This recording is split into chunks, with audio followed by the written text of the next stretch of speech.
Hello दोस्तों। आज हम लोग जेपीएससी के मेंस के सिलेबस के बारे में चर्चा करेंगे। अभी 11वीं जेपीएससी आने वाली है, तो उसके बारे में थोड़ा जेपीएससी के जो मेंस का जो टॉपिक है उसके बारे में चर्चा ज़रूरी है। क्योंकि अगर हम लोग जेपीएससी का पीटी दे रहे हैं, वो पीटी अगर हो भी गया और मेंस की तैयारी नहीं अच्छी रही तो फिर कुछ काम का नहीं रहेगा। तो इसलिए कोशिश यही होनी चाहिए कि जेपीएससी के पीटी होने तक मेंस का लगभग 60 to 70% कंप्लीट हो जाना चाहिए। तो उसके लिए सबसे पहले हम लोग जेपीएससी के मेंस में कौन कौन सा सब्जेक्ट है, क्या क्या सिलेबस है और कैसे आगे पढ़ना है, क्या स्ट्रेटेजी रहेगी, इसके बारे में हम लोग चर्चा करेंगे। तो सबसे पहले बात करते हैं जेपीएससी का जो मेंस का सिलेबस है। इसमें यूपीएससी या बाकी पीसीएस जैसा कोई ऑप्शनल सब्जेक्ट नहीं है। इसमें सिर्फ और सिर्फ जीएस का ही सब्जेक्ट है। वो टोटल है 6 सब्जेक्ट। उनमें से जो प्रश्न पत्र पहला रहेगा उसमें सामान्य हिंदी और सामान्य अंग्रेजी का रहेगा, जो 3 घंटे में 100 मार्क्स का लिखना होता है। इसमें सिर्फ और सिर्फ क्वालिफाई करना है। इसका जो मार्क्स आएगा वो शामिल नहीं किया जाएगा कुल प्राप्तांक में। और जहाँ तक इसकी बात है तो इसके लिए ज़्यादा टेंशन नहीं लेना चाहिए, क्योंकि ये अगर 1 से 2 दिन भी अगर आप पढ़ लीजिएगा तो प्रश्न पत्र 1 का तैयारी हो जाएगा। बाकी हम लोग जितने भी पेपर है सब मार्क्स ऐड होता है, तो इसलिए वो सब का गहन अध्ययन करने की आवश्यकता है। तो प्रश्न पत्र 1 समझ में आ गया, इजी है, 1-2 दिन की क्लास में हो जाएगा, अपने से कर सकते हैं। दूसरा जो प्रश्न पत्र 2 है, मतलब सेकेंड पेपर, इसमें भाषा और साहित्य के बारे में है। तो टोटल इसमें 15 भाषाएं हैं, हिंदी, अंग्रेजी, बांग्ला, खोटा, नागपुरी, पंचपरगनिया, कुरमाली, हो, कुडुक, इस तरह से 15 भाषाएं हैं। इनमें से किसी एक भाषा को लेना होगा और इसमें जो मार्क्स आएगा वो एडिशन होता है। तो मतलब ये क्वालिफाई नहीं है, बल्कि इसका मार्क्स ऐड होगा। तो ये अपने अनुसार जिसमें आप कंफर्टेबल हैं वो आप ले सकते हैं। आगे हम लोग देखेंगे प्रश्न पत्र 3। ये हमारा है सामाजिक विज्ञान। सामाजिक विज्ञान मतलब सोशल साइंस। ये 3 घंटे का रहेगा और टोटल 200 मार्क्स का रहेगा। कितने मार्क्स का रहेगा? 200 मार्क्स। इसको फिर 2 भाग में डिवाइड किया गया है सामाजिक विज्ञान को। पहला जो होगा इतिहास और दूसरा भूगोल। तो इतिहास में 100 मार्क्स और भूगोल में भी 100 मार्क्स, मतलब समान समान अंक डिवाइड किया गया है। इतिहास में हम लोग को पढ़ना होगा इसमें प्राचीन भारत, मध्यकालीन भारत, आधुनिक भारत और झारखंड का इतिहास। ये चारों टॉपिक पढ़ना है जो सिलेबस में है। भूगोल में है भौगोलिक भूगोल, जिसमें सिद्धांत वगैरह रहेगा। फिर भारत का भौतिक और मानव भूगोल। उसके बाद भारत के प्राकृतिक संसाधन, विकास तथा उसका उपयोग। और जो चौथा पॉइंट है वो हम लोग का है झारखंड का भूगोल। तो टोटल जो सामाजिक विज्ञान में हम लोग को 2 सब्जेक्ट पढ़ना है, इतिहास और जियोग्राफी। इतिहास में 4 खंड में डिवाइड किया गया है, जियोग्राफी को भी 4 खंड में है। ऐसे सिलेबस बहुत बड़ा है, लेकिन अगर एग्ज़ाम के पैटर्न को समझें तो हम लोग को ईजी होगा, क्योंकि जो 4 इतिहास का जो खंड है, प्राचीन, मध्यकालीन, आधुनिक और झारखंड के इतिहास, तो चारों से एक एक क्वेश्चन पूछा जाएगा और इनमें से कोई 2 क्वेश्चन का आंसर देना है। मतलब अगर आपका प्राचीन भारत मजबूत है तो प्राचीन भारत से आप क्वेश्चन अटेम्प्ट कर सकते हैं, झारखंड का इतिहास से कर सकते हैं, तो किसी भी 2 का।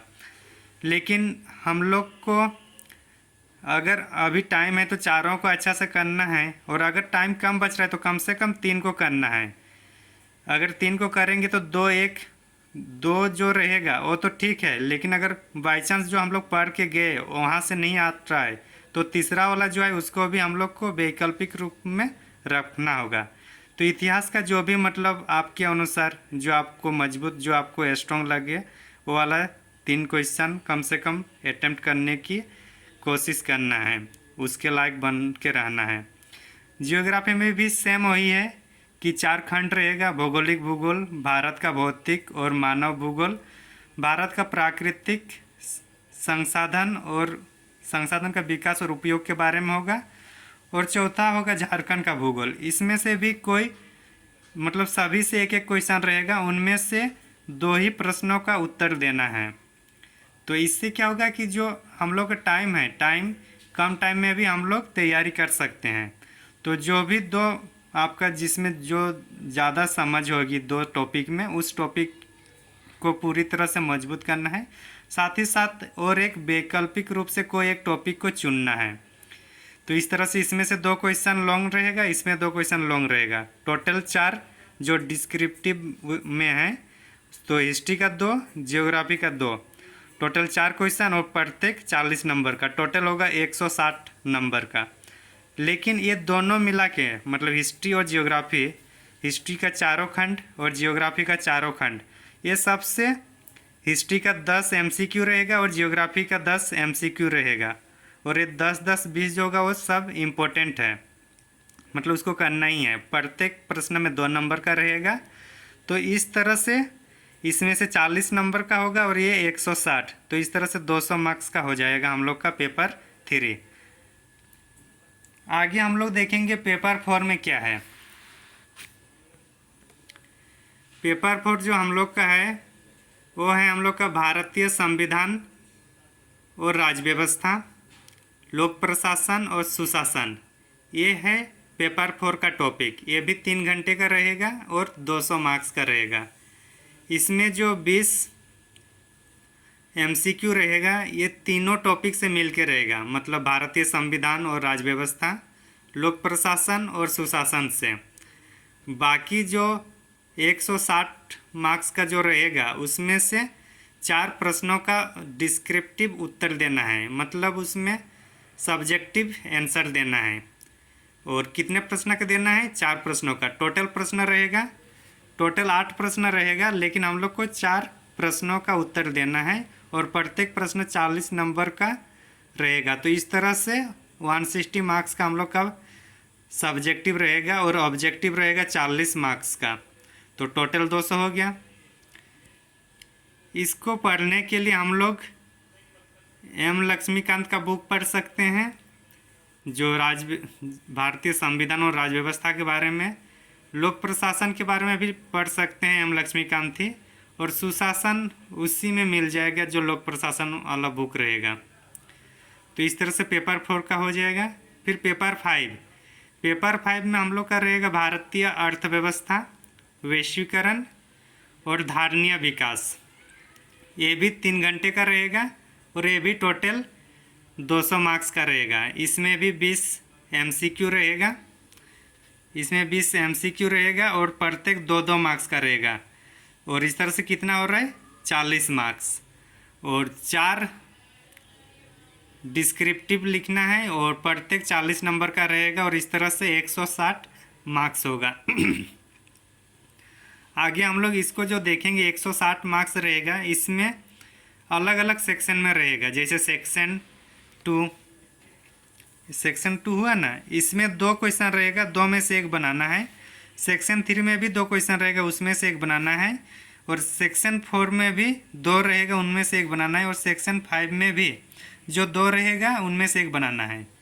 इसमें और इसमें जो अंतर है, क्वेश्चन तो 4 ही करना है, लेकिन इसमें है कि एक प्रश्न में 2 क्वेश्चन रहेगा और 2 क्वेश्चन में से किसी एक को करना है सेक्शन वाइज। जबकि इधर अगर हम लोग भारतीय संविधान मतलब पेपर 4 की बात करें या पेपर 3, उसमें टोटल 8 क्वेश्चन रहेगा। 8 क्वेश्चन में से कोई 4 क्वेश्चन को बनाना होगा। जबकि इसमें पेपर 5 में सेक्शन वाइज रहेगा, प्रत्येक प्रश्न में 2 प्रश्न रहेगा, उप प्रश्न, उनमें से किसी एक को चुनना है। तो इस तरह से हम लोग का रहेगा पेपर 5। उसके बाद अगर हम लोग आएंगे पेपर 6 में, तो पेपर 6 में होगा हम लोग का सामान्य विज्ञान, वातावरण, और तकनीकी विकास। सामान्य विज्ञान में फिजिक्स और बायोलॉजी है, वातावरण मतलब इन्वायरमेंट है, और तकनीकी विकास में मतलब संक्षेप रूप में जो अभी विकास हो रहा है उसके बारे में पढ़ना है, जैसे जीएसएलवी हुआ, पीएसएलवी हुआ, जेट स्ट्रीम, ये सब जितने उसके बारे में हम लोग को पढ़ना है। ये भी 3 घंटे का रहेगा और ये भी 200 मार्क्स का रहेगा। पहला वाला जो सेक्शन होगा वो एमसीक्यू का रहेगा, उसमें 20 क्वेश्चन रहेगा। 20 क्वेश्चन को प्रत्येक 2 अंक का रहेगा और 40 अंक हो जाएगा टोटल। इसमें बाकियों की तुलना में ये अंतर है कि इसमें 5 क्वेश्चन डिस्क्रिप्टिव में लिखना है। 5 क्वेश्चन कहाँ कहाँ से लिखना है वो भी हम लोग देखते हैं, चलिए।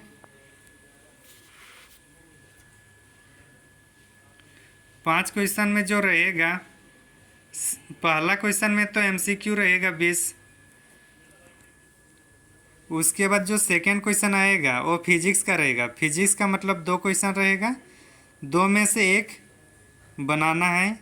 थर्ड वाला क्वेश्चन हम लोग को बायोलॉजी से रहेगा। बायोलॉजी में जो 2 क्वेश्चन रहेगा उसमें से किसी एक को बनाना है। और चौथा वाला जो क्वेश्चन रहेगा कृषि विज्ञान। कृषि विज्ञान ये विशेष करके झारखंड के बारे में रहेगा और उनमें से एक क्वेश्चन को हम लोग को बनाना है। पांचवा क्वेश्चन रहेगा इन्वायरमेंट का। इन्वायरमेंट का भी 2 क्वेश्चन रहेगा, उसमें से एक बनाना है। जैसे सस्टेनेबल डेवलपमेंट हुआ, ग्लोबल वार्मिंग हुआ, तो वहाँ से संबंधित होगा। फिर छठा क्वेश्चन जो रहेगा टेक्नोलॉजी का विकास, मतलब तकनीकी में क्या क्या विकास हुआ भारत में, उसके बारे में है। तो इस तरह से इसमें 5 क्वेश्चन डिस्क्रिप्टिव रहेगा।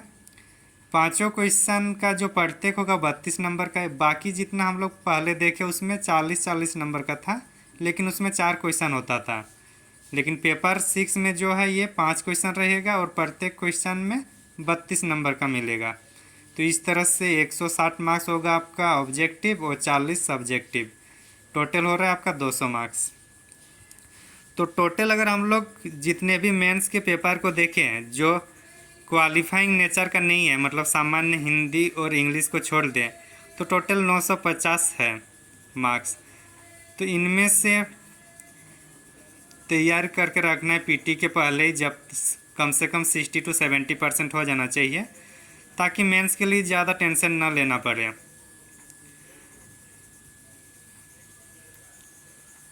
आगे इसका पर्सनालिटी टेस्ट होता है, उसमें 100 मार्क्स का रहेगा। और ये सब जितने भी पेपर है, पेपर में कोई न्यूनतम मार्क्स नहीं है, या फिर वो उस टाइम आयोग बताएगी कितना न्यूनतम मार्क्स चाहिए, वैसे अभी कुछ डिसाइड नहीं है। तो हम लोग देख लिए कि सिलेबस में क्या क्या है। अब हम लोग ये देखेंगे कि कोई प्रश्न रहेगा तो उसके उत्तर में क्या क्या होना आवश्यक है, क्या क्या उसकी विशेषताएं देखने को मिलनी चाहिए जो हम लोग एक आंसर लिखेंगे। तो सबसे पहले जो प्रश्न रहेगा उसका हम लोग परिचय दक्षता देखेंगे कि हाँ परिचय सही है कि नहीं, जो प्रश्न पूछ रहे हैं उसके अनुरूप परिचय है कि नहीं। दूसरा हम लोग देखेंगे संदर्भ दक्षता। संदर्भ दक्षता का मतलब है कि प्रश्नों की मांग के अनुसार उत्तर लिखना। अगर प्रश्न बोल रहा है कि समालोचनात्मक करना है तो पॉजिटिव और नेगेटिव दोनों लिखना है, ना कि सिर्फ पॉजिटिव या सिर्फ नेगेटिव। तो इस तरह से जो प्रश्नों के अनुसार लिखना है उसी को संदर्भ दक्षता के रूप में हम लोग जानते हैं। फिर विषय वस्तु की दक्षता। विषय वस्तु की दक्षता में हम लोग जो सब्जेक्ट है, कोई टॉपिक है, उस टॉपिक हम लोग कितने डायमेंशन में लिख सकते हैं। जैसे कि अगर बोलेंगे कि गरीबी उन्मूलन के लिए क्या क्या उपाय है, तो एक उपाय होगा कि जनसंख्या को कम करना है, गुणवत्तापूर्ण शिक्षा देना है, कौशल प्रशिक्षण देना है, नारेगा जैसी योजनाएं लागू करना है। तो इस तरह से जितने भी पॉइंट आएगा वो आएगा विषय वस्तु की दक्षता पर। चौथा पॉइंट देखते हैं कि भाषा या प्रभावी, मतलब भाषा कितनी प्रभावी है। कहीं भाषा से मतलब रीडिंग करते हुए ये नहीं लगना चाहिए कि बीच में उसका लय जो है लय टूट रहा है, मतलब एक ही लय में सब लिखना होगा, जो मेन बिंदु रहेगा। पांचवा पॉइंट जो होगा प्रस्तुतिकरण। प्रस्तुतिकरण में मैप, डायग्राम, हेडिंग, सब हेडिंग, अंडरलाइन, ये सब देखा जाता है, ये सब का प्रयोग होना जरूरी है। इससे क्या होता है कि उत्तर को आकर्षक बनाया जाता है। और अंतिम जो होगा निष्कर्ष, निष्कर्ष में हमेशा पॉजिटिव रखना होगा, संतुलित रखना होगा या भविष्यगामी रखना होगा। साथ ही साथ अगर एक फॉर्मेट की बात करें तो कोई अगर क्वेश्चन रहेगा, क्वेश्चन यहाँ तक आएगा, फिर आंसर हम लोग यहाँ से लिखना शुरू करेंगे। 2-3 लाइन में मतलब इसका परिचय देना है, फिर मुख्य भूमि में आना है, मतलब मुख्य भूमि का क्या क्या है, मतलब क्वेश्चन क्या मांग रहा है उसके अनुसार हम लोग का मुख्य पार्ट में लिखना है। अगर कोई मैप या डायग्राम बनाना है तो उसको कोशिश करना है कि दाएं साइड ही प्रस्तुत किया जा सके। तो इससे क्या होता है कि एक स्टैंडर्ड आंसर की क्वालिटी में आ जाता है। उसके बाद फिर हम लोग जैसे प्रात चेंज करके निष्कर्ष लिख देंगे। तो इस तरह से हम लोग को प्रैक्टिस करना है और इसके लिए कोई अलग से नहीं करना है। अभी जैसे अगर पीटी का तैयारी कर रहे हैं तो पीटी का अगर हम लोग 5 घंटा तैयारी कर रहे हैं तो 2 घंटा जो तैयारी कर रहे हैं उसी को लिखना है। तो क्या होगा, पीटी का भी तैयारी होगा और साथ ही साथ मेंस का भी होगा। पीटी और मेंस कोई अलग नहीं है और जेपीएससी में दोनों सिलेबस लगभग सेम है, बल्कि अगर पीटी से मेंस इजी है क्योंकि पीटी में सभी आपको जैसे प्राचीन से 5 पूछेगा, मध्यकालीन से 5 पूछेगा और आधुनिक हिस्ट्री से 5 पूछेगा। जबकि मेंस में क्या है, 4 क्वेश्चन रहेगा, आधुनिक का एक रहेगा, मध्यकालीन का एक रहेगा, प्राचीन का एक रहेगा और एक झारखंड की हिस्ट्री। इनमें से किसी 2 ही क्वेश्चन का आंसर देना है। तो इस तरह से अगर हम लोग पढ़ेंगे तो कम समय में अच्छा परफॉर्मेंस कर सकते हैं।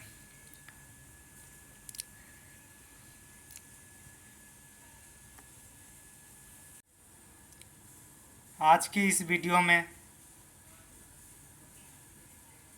इतना ही। हमारा यह प्रयास कैसा लगा और इस प्रयास को लेकर कुछ सुझाव है तो ज़रूर दीजिएगा, कमेंट सेक्शन में जाकर ज़रूर बताइएगा। हमें आपकी प्रतिक्रिया का तहे दिल से इंतज़ार रहता है। Thank you for watching. नमस्ते, जोहार जोहार।